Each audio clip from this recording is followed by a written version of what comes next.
வணக்கம். எப்பவுமே ஒரே மாரி போண்டா பண்ணாம, இந்த மாதிரி பீர்க்கங்காயில வந்து போண்டா பண்ணுங்க. டேஸ்ட்டு சூப்பரா இருக்குங்க. இதில பீர்க்கங்காய் சேர்த்துருக்கீங்கன்னு உங்க குழந்தைங்களால கண்டுபிடிக்கவே முடியாது. ரொம்ப விரும்பி சாப்பிடுவாங்க. அண்ட் மோரோவர் பார்த்தோன்னா, இப்ப வெயில் காலம் ஆரம்பிச்சதுனால, கண்டிப்பா வந்து நம்ம நீர் காய்ங்க நெறைய வந்து எடுத்துக்கிறது உடம்புக்கு ரொம்பவே நல்லது. இந்த மாரி காய்கறிகள் வந்து நம்ம வந்து போண்டாவா பண்ணோம்னா, டேஸ்ட்டும் சூப்பரா இருக்கும். நெறைய காய்கறிகள சாப்பிட்ட மாதிரியும் இருக்கும். வாங்க எப்படி பண்ணலான்னு பார்க்கலாம். என் சேனல சப்ஸ்கிரைப் பண்ணி சப்போர்ட் பண்ணுங்க ஃப்ரெண்ட்ஸ். நான் இன்னைக்கு 3 பீர்க்கங்காய் வந்து எடுத்திருக்கேன். இத தோல் சீவிட்டு, உள்ள விதை இருந்துச்சுன்னா எடுத்துட்டு, நல்லா பொடியா வந்து கட் பண்ணி வந்து எடுத்துக்கலாம்.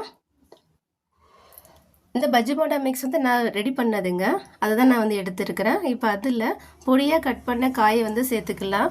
இதுக்கு பதிலா நீங்க இன்ஸ்டன்ட்டா மாவு வச்சிருந்தீங்கன்னா, அத வந்து யூஸ் பண்ணிக்கங்க. இதோட கருவேப்பிலை, பச்சை மிளகாய் சேர்த்துக்கலாம். இந்த மாவு ப்ரிப்பேர் பண்ணுறதுக்கான வீடியோ லிங்க் வந்து கீழே கொடுக்குறேன்.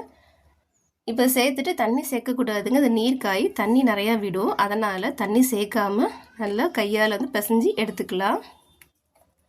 இப்போ பாருங்கள், பிசைய அந்த காய் வந்து நிறைய தண்ணி விடும். மாவு பிசைகிறப்ப வந்து தண்ணி விடுது, நிறைய காய் தண்ணி விடுதுன்னா இன்னும் கொஞ்சம் வந்து நம்ம வந்து மாவு வந்து சேர்த்துக்கலாம். சேர்த்துட்டு நல்லா வந்து பிசைஞ்சு எடுத்துக்குங்க. இப்போ இந்த பதத்தில் இருக்கணுங்க. மாவு பிசைஞ்ச உடனே நம்ம ஆயிலில் போட்டுடணும். இல்லைன்னா அந்த காய் தண்ணி விட்டுக்கிட்டே இருக்கும். எண்ணெய் சூடேறினோடனே நம்ம வந்து சின்ன சின்னதாக போண்டாவாக வந்து போட்டுக்கலாம் ஆயிலில்.